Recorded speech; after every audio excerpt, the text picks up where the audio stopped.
Egunon guztioi eta eskerrik asko gurekin egoteagatik. Gaur, Durangoko musika magoztaldiak bere 11. edizioa aurkezten dugu. Alboan ditut, Iker Ruidea Alegria, Bartolomé Ertzilla Musika Eskolako eta Konservatorioko zuzendaria, eta Alfredo Sal, flauta irakaslea eta magoztaldiaren koordinatzailea. Edizio berezia, musika eskola berrituan gauzatuka delako txoko betetan ederra. Llevamos 36 años en Durango difundiendo música clásica y cultura, y con esta edición seguimos reforzando nuestro compromiso. Pero esto no es solo una serie de conciertos, la quincena musical es algo más. El principal objetivo de este proyecto es acercar la música y, sobre todo, crear una comunidad que lo impulse y refuerce.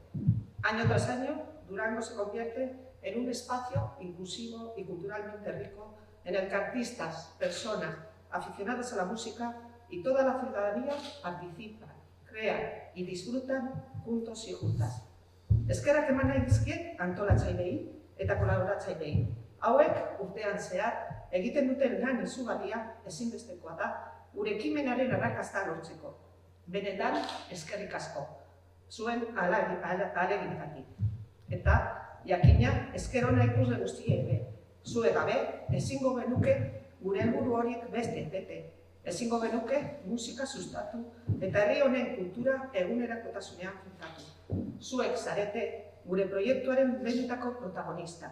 Eta ez dugu ahaztu behar, musika magoztaldia Bartolomé Ertzillako komunitatearen eta publikoaren laguntzarekin egiten dela benetako.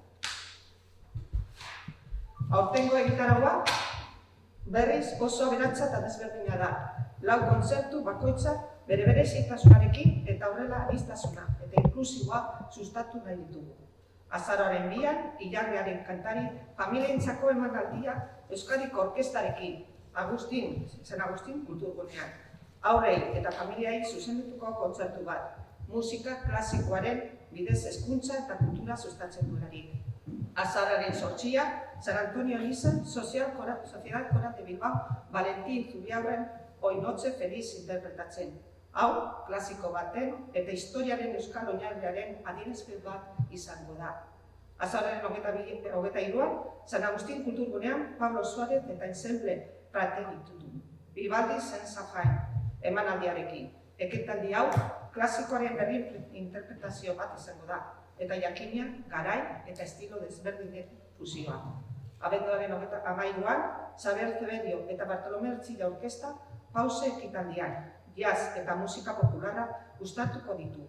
Ildo berri bat musika eta berrikuntza teknologiarekin, gizartearen aldaketa eta garapena adierazten duena. Musika magoztaldia Durangoren irudi eta prestigio munduan zabaltzen laguntzen du. Ekimen honek gure herriaren irudia indartzen du eta era berean musika, kultura, artea eta hezkuntza uztartzen ditu. Durango kulturaren erreferente bihurtuz.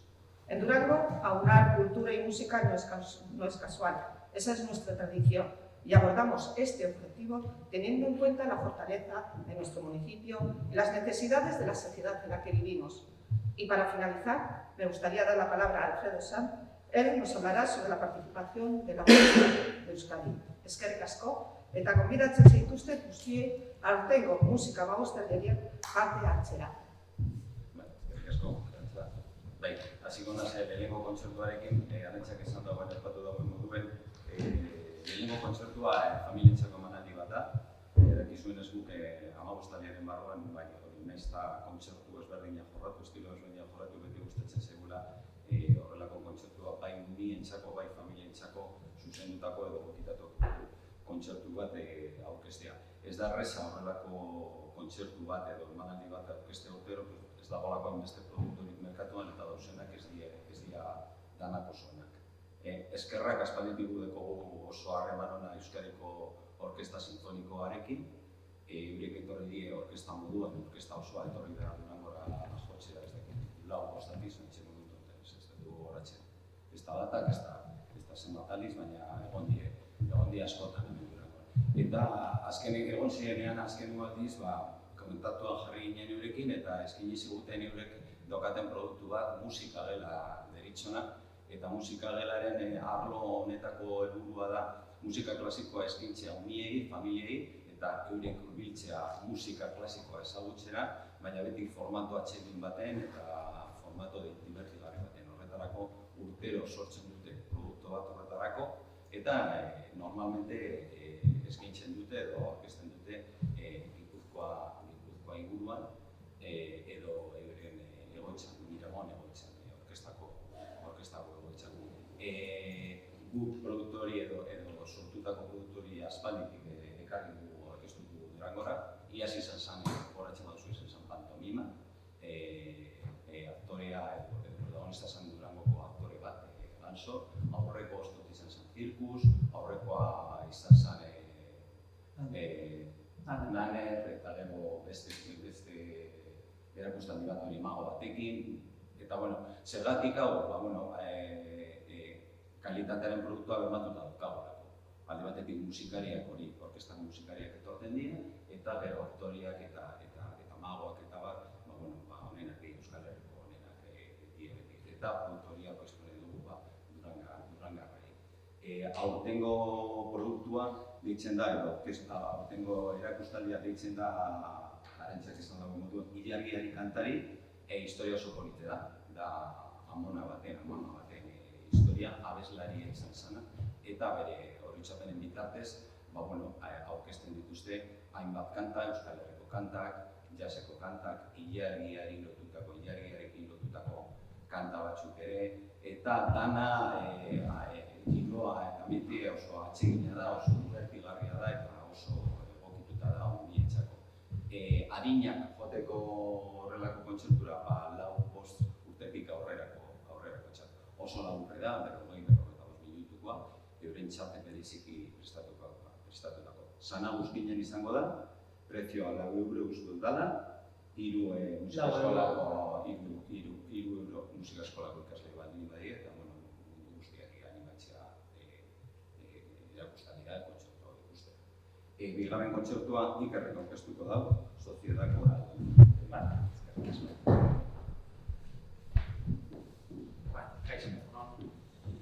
Horrego kontzertua, O Noche Felice, la apuesta femenina de Valentín Zubiaurre. Este concierto, cuando se lo propusieron al Ayuntamiento a través de Cultura y nos llegó la propuesta, es de esos conciertos que no se puede decir que no, y ahora explicaré por qué, por diferentes motivos. Valentín Zubiaurre es uno de los músicos más importantes vizcaínos de finales del 19, comienzos del 20. Y él, después de una andadura por Sudamérica, volvió a Europa. Ya desde pequeñito empezó a formarse en la Catedral de Bilbao como niño cantor, con su primer maestro, que fue Ledesma. A la vuelta, él ya se afinca en Madrid, pero nunca pierde el contacto con su tierra natal. Él es de Garay, de la zona de Durangaldea, y a pesar de ya estar en Madrid y llegar a ser maestro de capilla, ese contacto hace que tenga visitas frecuentes a su tierra y, aparte de eso, compone habitualmente música para las hermanas, las monjas del convento de San Antonio de Durango. Y poco a poco se va formando un repertorio, digamos, en ese sentido. Después de muchos años son partituras que van quedando olvidadas, digamos, y afortunadamente en Euskadi tenemos el ESGLI, que es un centro para la conservación de la música vasca, de todo tipo de partituras, también grabaciones, etc. Han hecho una gran labor durante muchos años. Pues ha habido una labor musicológica detrás de este concierto, es decir, la recuperación de esas partituras, pasarlas a formato digital para que ya a partir de ahora cualquiera pueda tener acceso a ellas y sean asequibles para poder interpretarlas. Y luego la Sociedad Coral de Bilbao pues, propuso el concierto para estrenarlas después de muchos años. Este concierto, que será, como tenéis aquí, el 8 de noviembre a las 8 de la tarde, lo que tiene de especial, y por eso decía que no se puede decir que no, es que va a ser en el propio convento para el cual fueron compuestas esas partituras. Entonces, el repertorio va a ser variado. Empezará con una música, digamos, más religiosa, como misas de Zubiaurre. También van a hacer una misa de Ledesma, que como he dicho antes fue su primer maestro en la Catedral de Bilbao. Y luego seguirán con otras partituras de Zubiaurre de diferentes estilos. También, aparte del latín, pues habrá inglés y castellano, y algunas también en euskera. De hecho, hay algunos villancicos con Tiempo de Ser Chico, etc. Este concierto, por sus características, el coro tiene que estar en la zona del órgano, que está en la iglesia, según entras, encima. Con lo cual es complicado poder ver al coro. El coro tiene que estar cerca del organista. Me he comentado que el organista es Alberto Sainz y el director es Enrique Azurza, famoso director de Euskadi, que ha hecho una gran labor coral en general y que ahora mismo es el director musical también de la Sociedad Coral de Bilbao.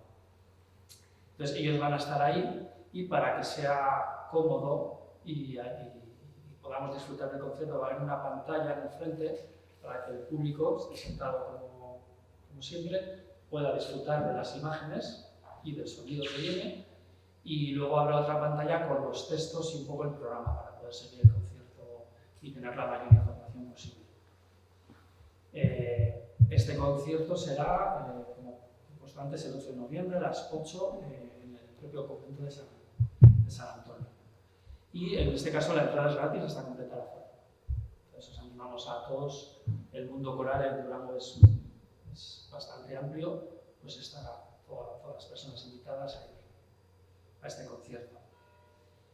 Y yo creo que va a ser emotivo y especial también para las hermanas, para las monjas de ese sitio. También agradecerles, tuvimos una entrevista con ellas, un contacto, y nos han abierto, por supuesto, las puertas del bar y no nos ha puesto ninguna pega y todo genial. Vale, eta hirugarren kontzertua, musika uztailaren hirugarren kontzertua izango da Arizko talde bat.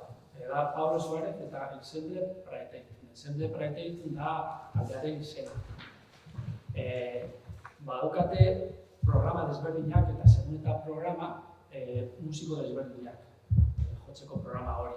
Kasu honetan, etorriko dira 7 musikari, Arizko instrumentuak izango dira, izango dira 2 biolin, hemen daukat, 2 biolin, 2 viola, violonchelo, kontrabasoa, eta gero soka sakatua, kuerda pulsada. Da bihuela eta laud jotzen duena. Zergatik, egingo dute musika barroka, izango dut zergatik. Musika barroka beti zegoen klabitzembalo bat. Klabitzembalo da tekladu instrumentu bat egiteko batez ere harmonia. Basuko notak eta harmonia. Hori egingo dute talde horrek bihuela edo laud batekin. Hori da taldea. Bere talde burua da Pablo Suárez, eta Espainian eta Europa da nahiko famatua. Berak lan egiten du kontzertino bezala orkestra desberdinetan, eta gero bere proiektuarekin. Ez da oso kalitatezko kontzertua izango da, benetan merezi du. Eta beste guztiak ere bai, batzuk dira poseko musikariak dira, beste Orkestra Nacional de España musikariak, eta abar. Eta zer daukate programa desberdinak, eta guk aukeratu dugu Vivaldi Senza Fine proiektua edo kontzertua. Las 4 estaciones de Vivaldi. Zergatik, oso famatua delako, eta gure helburua da, proiektu honetan da, erakargarria izateko publikoarentzat eta animatzeko joateko musika klasikoa entzutea. Eta uste dugu proiektu hau oso egokia dela hori lortzeko. Eta gainera, desberdina izango da. Ez da betiko moduan, udaberria, uda, eta abar, udazkenan egua, eta mugimendu bakoitza badauka bere mugimenduak. Kasu honetan, modu berean izango da, baina mugimenduen artean Pablo Suárezek asmatu du, prestatu ditu kadentzia desberdinak lotzeko mugimenduen artean lotura egiteko. Zer da kadentzia? Espalitik, barrokotik, 18. mendean, solista, kontzertu batean solista, bakarrik geratu zen eta jotzeko zerbait. Justo mugimendua amaitu baino lehen. Hori erabaki du egitea Pablo Suárezek, baina mugimenduen artean. Eta etengabeko kontzertua izango da, dena jarraian, eta ziur oso berezia izango dena. Eta uste dut hori dela dena. Eguna da azaroaren 23an, San Agustin kulturgunean, 8etan. Eta horretan, eta ja, dago taldea, eta pausare, eta horrela kontzeskia. Eskerrik asko. Bai.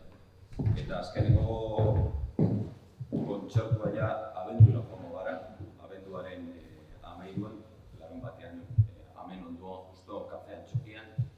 Eta, bueno, aurkezten dugu pause proiektua hori da, Xabier Zeberioren proiektua da, bat ezaguna da, Oskorriren violinista zelako, batez be horretarako gero, ja, desegin zienean bera jarraitu bere bizitza musikala. Eta hala ere, hau da, bakarkako egindako lehenengo lana. Da, bueno, album bat, deitzen dela hori, esan komentatu dena, pause,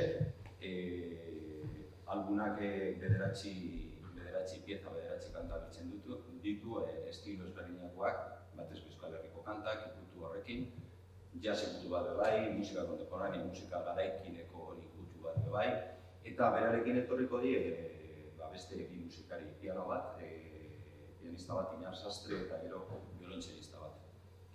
Baina, bere proiektu orkesteko berak behar da orkesta oso bat, sokasko orkesta oso bat. Eta orkesta hori izango da Konservatorioko orkesta. Bartolome Ertxilla Orkestra sinfonika, kasu honetan ez izango sinfonikoa, bakarrik sokasko ikasleak egongo die eszenatokian, eta pieza guztietan hartuko dute parte. Dekizuen ez orkestaren zuzendaria Irati violontxeloko irakaslea da, Irati Ortubia. Eta momentu honetan, 3 hilabete honetan, hori euren lana ikastetxe honetan, konservatorio honetan esan da hori kontzertu hori prestatzea. Orkesta sinfonikoaren proiektua iaz aurkeztu zuen Irati Ortubiak, eta lehenengo aldiz, estineko aldiz pasaren kurtsoan aurkeztu genuen orkesta sinfoniko bat hemen Durangon, ikasliekin egindakoa.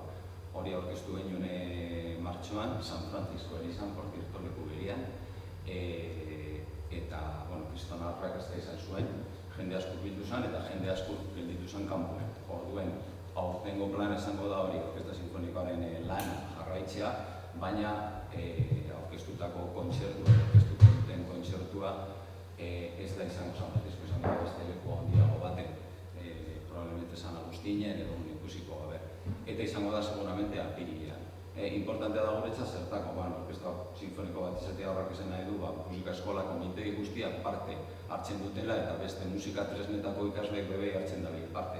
Eta gudeko errekurtsoak eta musikariak horretarako proiektuak aurrera eramateko proiektu. Bitartean, hori, pause proiektuarekin lanian daude, burubelare daude, eta hori, Xabier Zeberioren kontzertua abenduaren 13an izango da, kafean txokian, eta sarrera doainik izango da, kontzertua pizka bat ezberdina da, eta etxekoekin egindakoa, así que animatzea jendiari, familia eta guztiai kontzertu ikustea. Eta, eta gero ja bukatzen dutenean pause proiektuarekin, supositzen dugu orkestak, konservatorioko orkesta jarraituko dago hurrengo 3 hilabetean bere planarekin, eta aber animatzen zari bai horiek apirileko kontzertura joatea, eta espero dugu urte askotarako izango dela. Eta hau izango da azkeneko kontzertua ja pregabonak edo pregabonak aurkezteko.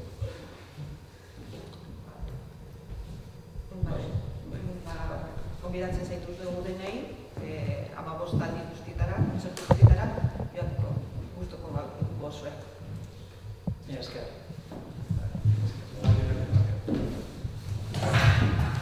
Argazkia kanpoan ateko dugu, bai?